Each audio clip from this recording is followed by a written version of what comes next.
You need men in these buildings. There are people inside and they're gonna be running right into the line of fire. Why the hell should I take orders from you? I need men in those buildings. Lead the people down and away from the streets. Steve Rogers, the name, the brand, and the 100-year-old virgin. Steve Rogers, aka Captain America, has been one of the two major pillars of the MCU for over a decade. From a weak little boy to a total beefcake, his journey's been nothing short of amazing. He represents all the good things of an idealistic hero, but sometimes he's too good for this world. Chris Evans has reigned supreme in our hearts all these years, and his journey finally came to an end in 2019's Endgame. So we thought this would be a good time to walk down memory lane and revisit all those times when our favorite captain was a total badass. The world's on fire. And you think all's forgiven? I'm not looking for forgiveness, and I'm way past asking permission. Okay, just to be clear, you're going to hear me saying the word iconic a lot of times because everything Captain America does is iconic. For example, Peggy Carter. So here we have one sassy bureaucrat, Thunderbolt Ross, who's shown his place by a captain who ain't taking shit from nobody. This isn't your average Boy Scout captain. This is a captain who's got his shit together. Age of Ultron and Civil War left the whole team broken to the core. Friends became enemies and Sokovia got an accord. So technically, people like Steve Rogers, Natasha, Sam, Wanda, and Vision are still enemies of the state. But since Earth just lost her best defender, so we're here to fight. it's time to come together and fight. And this doesn't include snitches like Ross, so Steve Rogers gives a badass reply. Whatever his stance on the Sokovia Accords is, it ain't changing, and he's not here to apologize. That was pretty bold of him to stay, but he just goes one step further and straight up threatens Ross. If you want to stand in our way, we'll fight you too.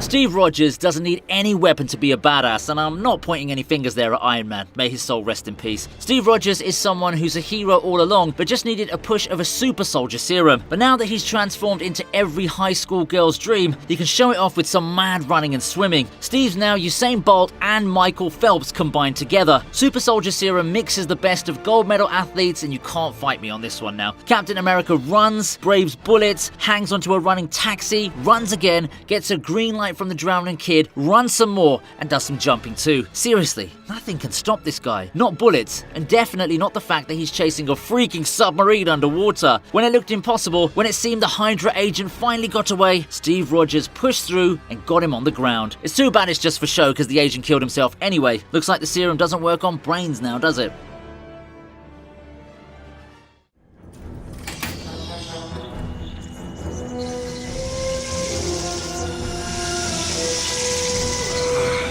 So let's revert back to the moment it all started. The time when Steve Rogers, a kid from Brooklyn, became Captain America. He was always a hero, but he needed to be empowered. And by empowering, I mean giving him the abs of a GQ model. Damn, those pecs can question my sexuality. Anyway, let's focus back on the transformation scene. Very Wolverine in nature, with a subtle garnish of Hulk's transformation eyes, and voila, you have your cake, the beefcake. The moment was particularly painful for Steve as he was hit with the highest limit of human perfection in terms of strength, stamina, agility, and durability. The hero in Steve pulled through and he rode out the pain like a true champ. Peggy Carter touching Steve's abs in this moment was probably each one of us. He's a glorified lab rat, alright, but I reckon not many lab rats could actually survive the way Steve did. The price of freedom is high. It always has been. And it's a price I'm willing to pay.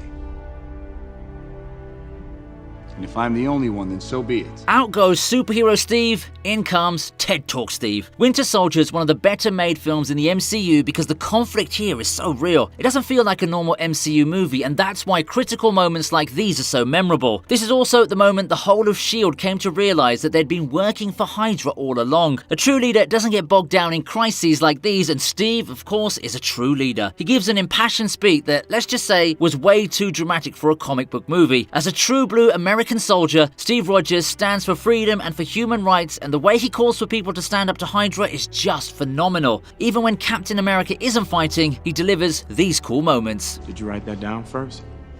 Or was it off the top of your head? You smug son of a bitch. Avengers!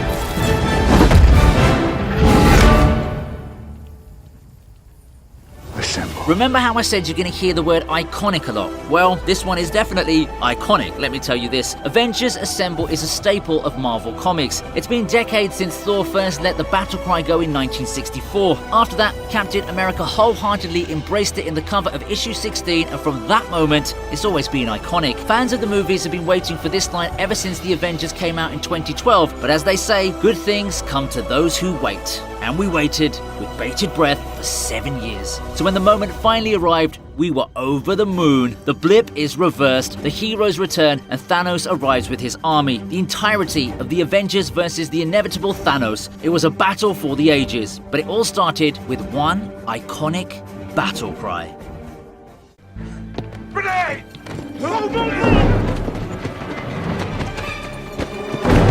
Get away! Get back! Okay, we're really getting into iconic Steve Rogers territory now. This one goes for probably the most memorable pre-serum Steve moment. So we need to pick a competent soldier worthy enough to be the super soldier, a soldier that shows all the virtues of a good person. And Steve Rogers seems to be the opposite of that. He's weak and he's small, plus he's so small that he could play Dash from The Incredibles. Anyway, on the surface, he's not even a soldier, but in reality, he's the best there is. When high school chads who sign up to be soldiers show off their stupidity by fighting among themselves to bring down the flag, Steve does what none of those men do, use his brains. But more than this facepalm moment, it was the hand grenade scene that became the marker of heroism. A hero isn't a crowd pleaser, a hero's the one who's willing to put his life on the line, just like Steve did here. The same skinny, weak, never say die Steve. The serum only gave the powers. Steve Rogers was Captain America all along. Is this a test? He's still skinny.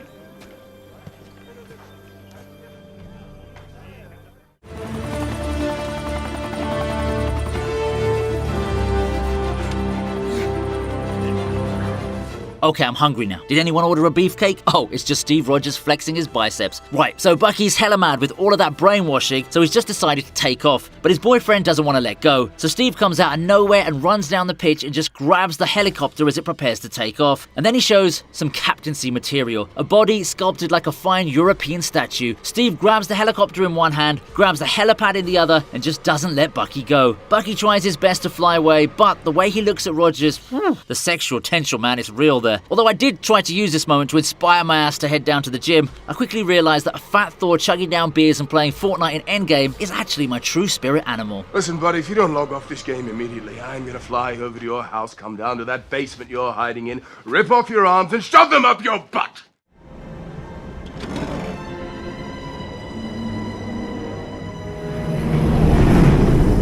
When it comes to Captain America, sacrifice just comes naturally. The first one was when he showed why he's the worthy guy for the super soldier serum, and this one's the time when he truly lives up to his name, Captain America. Steve infiltrates Red Skull's plans. He's sucked into the wormhole, and we know that Red Skull was transported to Vormir. Anyway, back in the present time, Red Skull's plane is going towards American cities, and there's no way to land the plane without triggering the explosion. Peggy's in the comm line, and both of them know what needs to be done. In order to stop the plane, Steve needs to crash it in the Arctic. A moment's taken, the lovers shed a tear, but they're not ready to let go. Both of them remember that dance that was promised but was never fulfilled. Steve's are supposed to make a choice and die in an emotional plane crash. Wonder Woman approves of this. Although, in the end, we know that Steve was just frozen like the leftovers in my fridge, and that he does get his dance with Peggy at the end of Endgame. I had a date.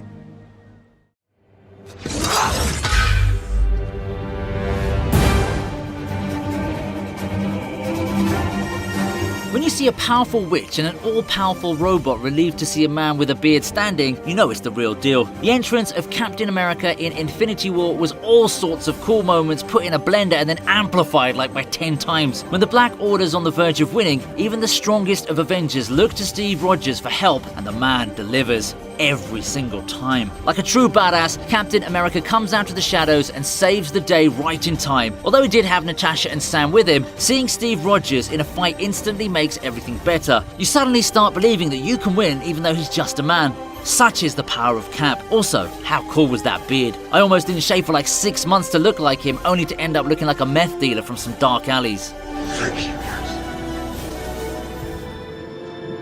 Let's get you on the jet.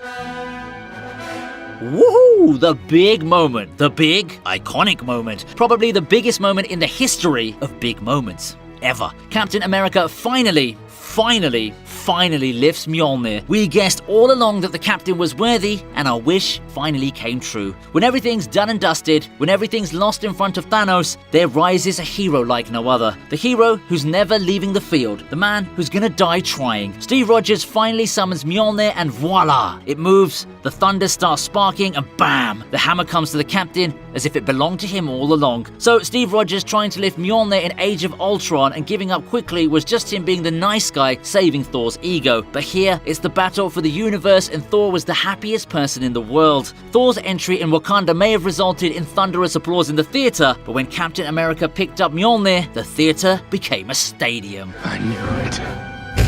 Steve Rogers has had an illustrious career as the leader of the Avengers. For over a decade, Captain America has led the team through danger, brought hope when everything seemed lost, and always stood up for what was right, and for Bucky. He stood up for Bucky a lot, and he wasn't the only thing that stood up for Bucky. Anyway, the legacy stays. When Endgame gave us a fitting conclusion to Steve Rogers' life and returned him to all the things he missed out on, we couldn't be happier. No matter what, you'll always be our captain. So what's your favourite Captain America moment? Comment below and tell us if we've missed out on anything. Please like the video, share it with die-hard MCU stans, and don't forget to subscribe to the TV Regent. See ya!